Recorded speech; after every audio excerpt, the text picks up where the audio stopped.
are pretty much the same as this with the controls and everything. Okay. You're gonna want training on all those too? That's up to you. I mean, if you think Doesn't matter to me. I'll give it. It's basically the same thing, just regurgitated. maybe You know. it shows where they're at. Okay. I don't even know if you know where they're at. I don't even know where they're at. No. You show me where they're at. We'll find it. Okay. All right. So it's just you guys? Just you two? Stop.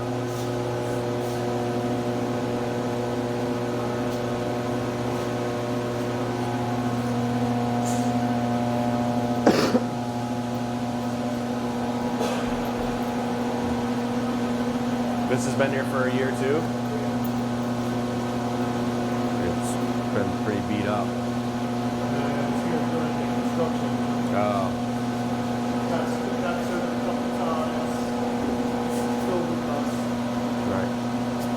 They said there is upper canal electric room there as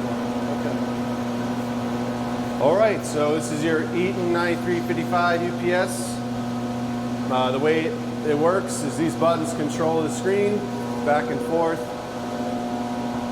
So if you press escape, you can see your mimic display. It shows you what's happening with the power by the darkened line. Power comes in, goes through your rectifier, transfers from AC to DC, charges your batteries to your inverter. From DC to clean AC, your load's very low. This is your load indicator. Your load's very low. If the unit was in bypass, this box would be blackened. That's your static switch box, or your static switch representation on the Mimic. So to go into the actual unit, you hit any one of these buttons. For UPS status, this is your enter button. Now you can see what your load is, your 5%. And then you can continue on. Your batteries are resting right now. Same thing, okay? Then you can go to your other things. So if anything happens to this unit, you're gonna get an alarm on the unit. You'll see a red indicator here for the alarm. And then you can go into your event log and see what happened. Everything's date and time stamped, so you can see exactly what happened. And you can go through and say, okay, back on normal, utility fail. And just scroll through, figure out what happened. Beginning, the unit went to batteries. After utility fail, the unit's okay. So the way this unit works,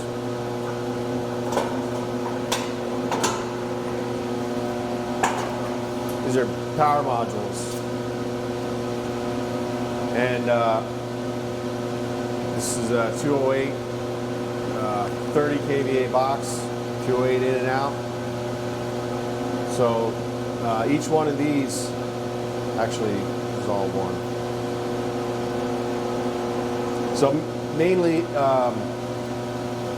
to get into this stuff, you know, the tech's gonna have to come out and change any boards or anything like that. Here's your rotary switch. This is your hard bypass wraparound.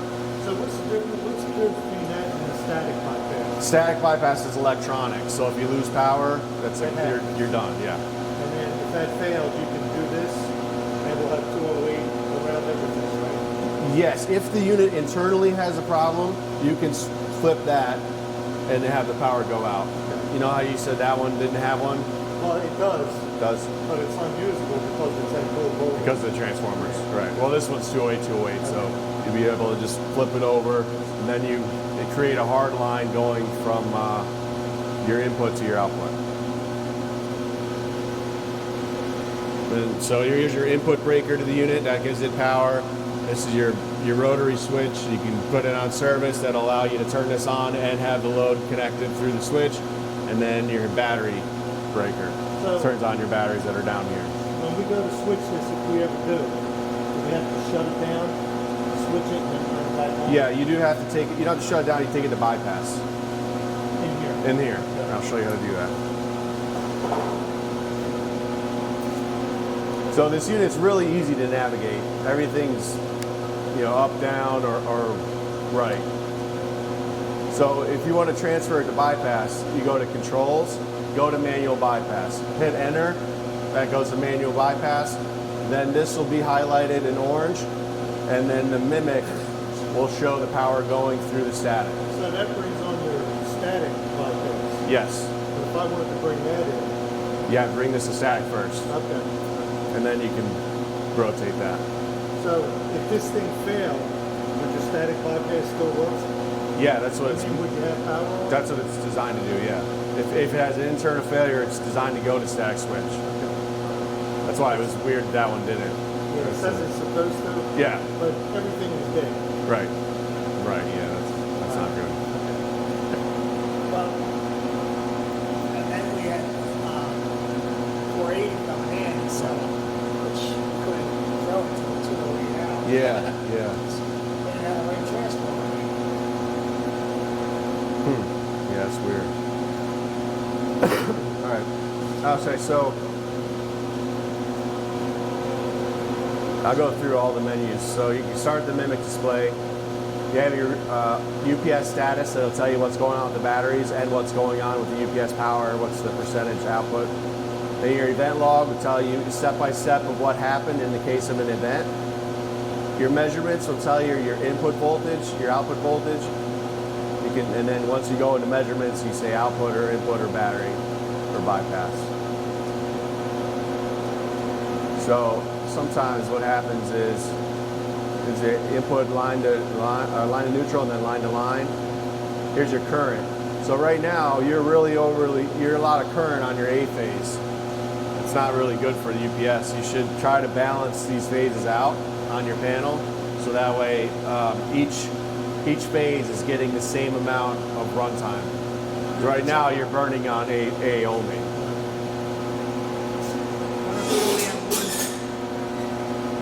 I wouldn't be surprised if it's just one circuit, which would be. There should be a couple circuits in there. I know, but I wonder if we're only running power on one circuit. That's Yeah. why. Yeah, there's a couple circuits in here, but Yes, all your tape panels are on. yeah. They're showing them as three phase. We're only showing power on one phase. Could be some of the stuff's not on or running or in standby mode. Yeah. So this is A phase, right? Yes. So where's B phase? Go to the next one. A, B, C. Oh, is that what that is? Yeah. So that's why they're all showing.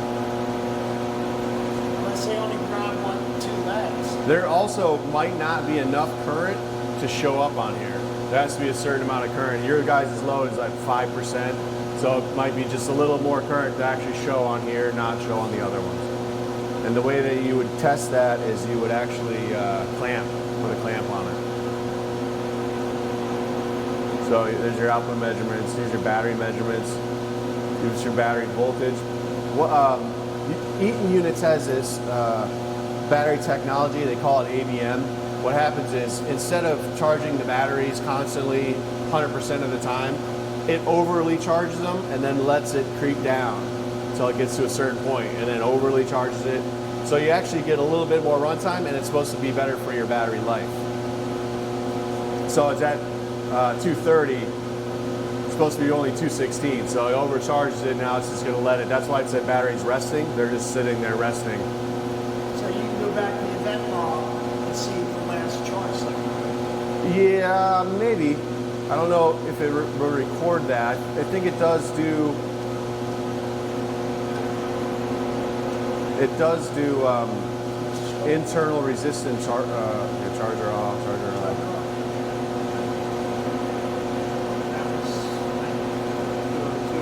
Oh yeah, I guess it does say yeah.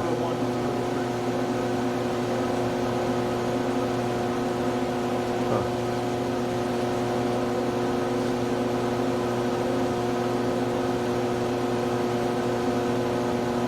Yeah, it looks like it's.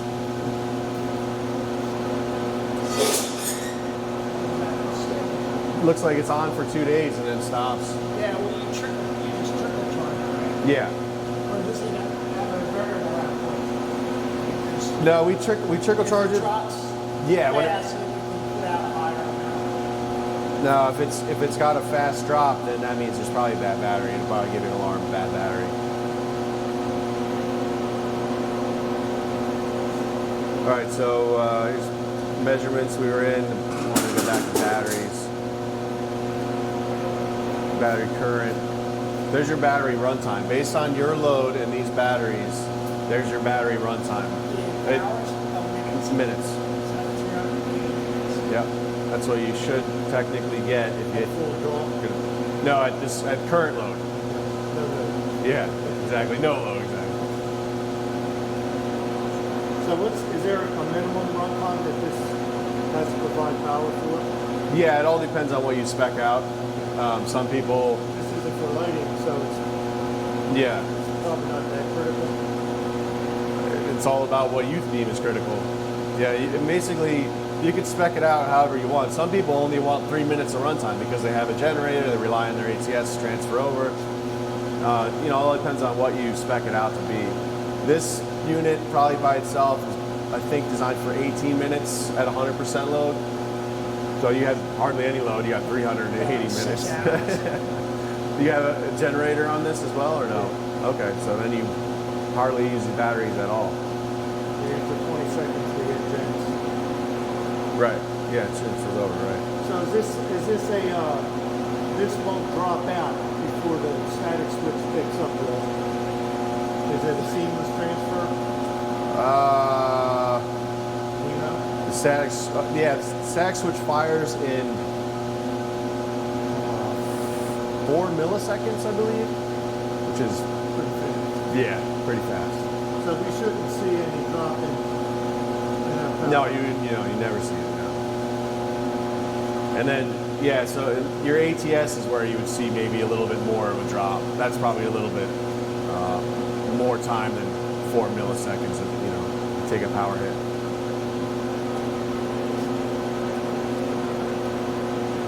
And then your controls, this is where you would control it. You go to bypass, go back online, start inverter, start a battery test. You can do a self battery test, and then display test. Just basically make sure all the pixels on your display are correct, or work. And your settings, this is where you would set for a time, daylight savings time, stuff like that. It doesn't have a timer that does that for you. Set date and time, display contrast, language, nominal output voltage, relay configuration. You don't have any relay. Yeah, here's your relay output, so you can actually say what that is. So that way, if an alarm comes in from that, it tells you. Serial port, modem, battery setup. You're not really going to mess with the settings too much, except for maybe change the time. And every time a service tech comes in to do that, they'll look at that, change the time for you. This can be put on the network too, right? No. You need a card network. That's it? Yeah, there's a card. It's called a Power X card, and it slides right in here as an Ethernet port. You run the Ethernet, just connect it right into it. There's our Ethernet. Oh, there you go. A little, not going to reach, but that's all right. I think they're planning on putting it in there. Because that should be on PS, It's structured there, right? Little alarms. Yeah, the Power Expert card is really cool. You have a web interface. You can send out emails. You can send out text messages. You can set up all that stuff. Anytime there's any problem, I'll tell you. I notice you have an industrial relay card. Do you have something connected to this? Is this?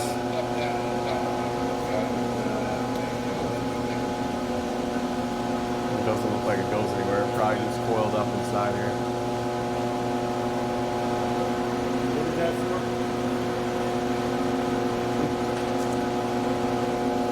for? This is if you have a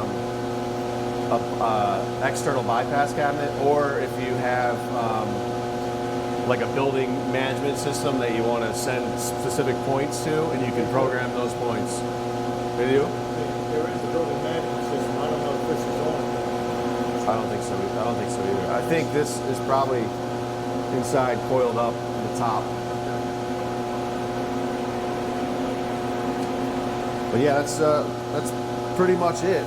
This button right here, you see battery start? Yeah. That's for the techs to be able to start the inverter to make sure the inverter works, or start the unit on batteries. You're never really going to use it.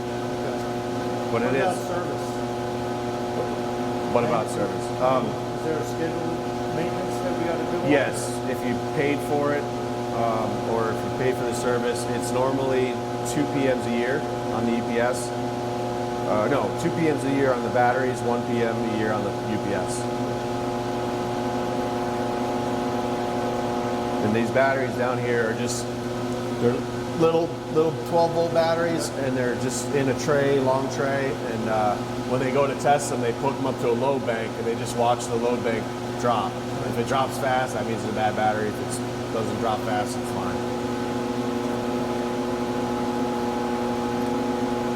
All right, so if there's ever an issue with the unit, it's an alarm, this is red, unit's in bypass, this is orange, or the unit's on battery, this is orange, and you don't know what it is, you go through the vent log, you can't figure it out, call this 800 number.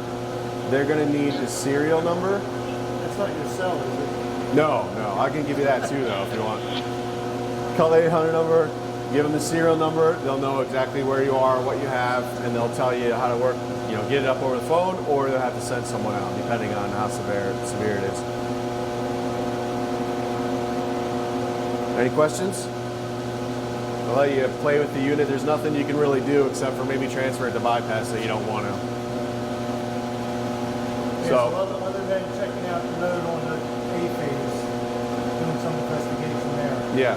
They just basically open this up and clamp into different phases and make sure that there's actually current there. Because there needs to be a certain amount for this to register.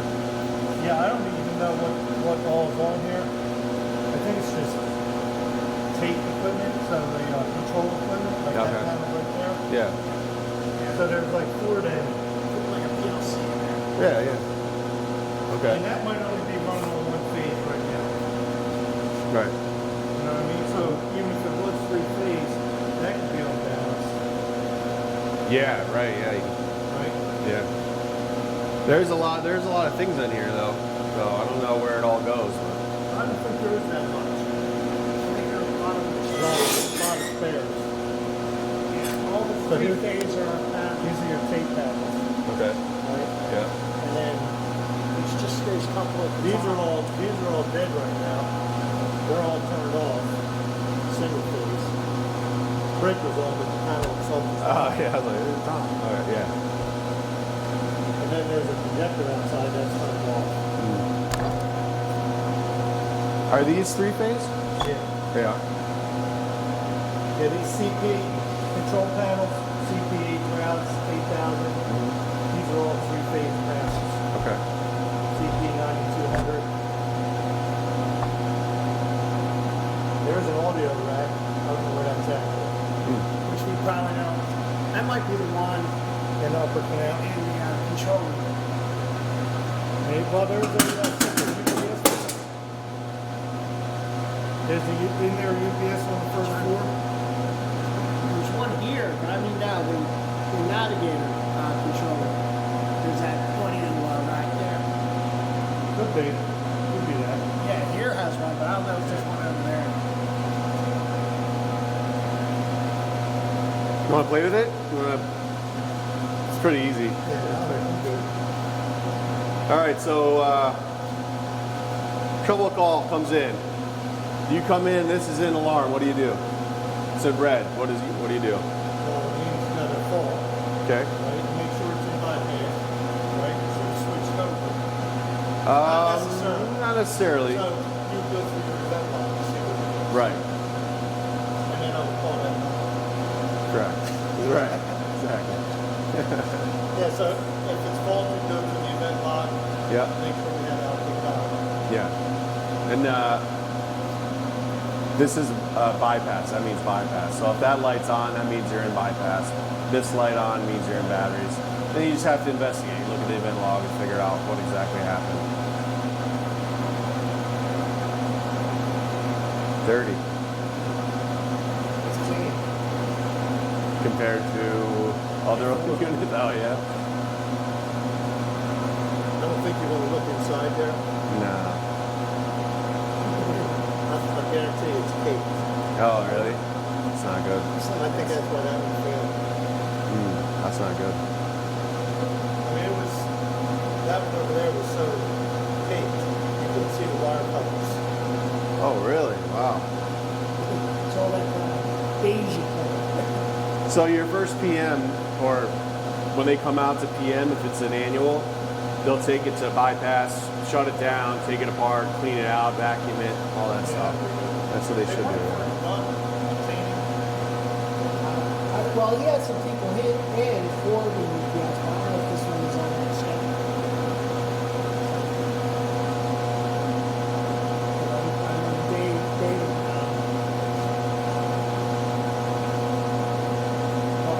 Yeah, they do have a contract for these. For the evenings. Right. how's that flying? It's a good idea. Just keep it on a pallet.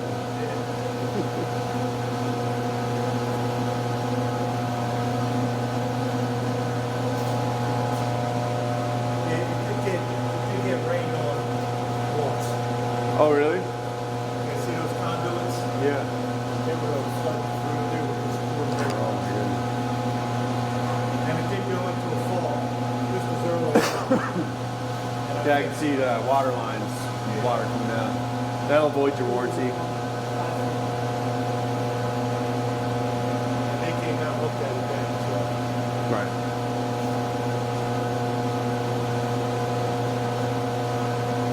You want to Now, play with it? Now, what by the RS-232 is that just That's for text to be able to link into the unit and change settings and stuff like that. Stuff that you won't be able to do through the screen.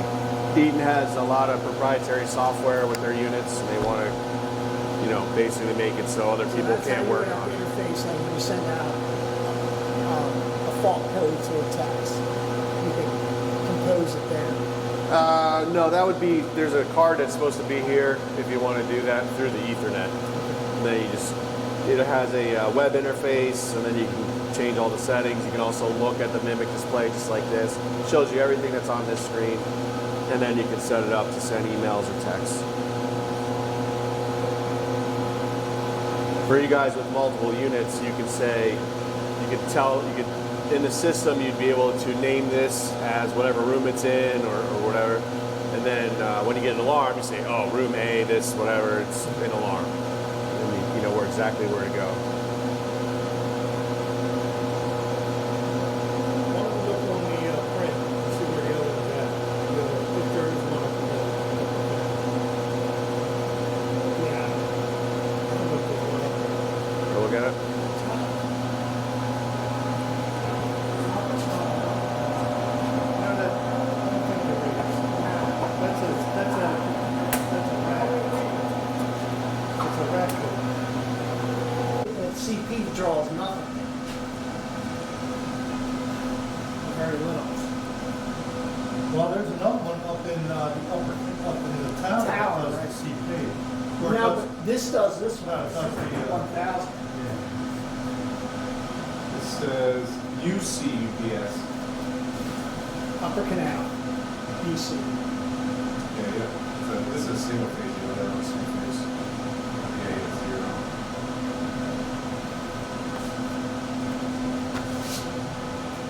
Let me see what it is.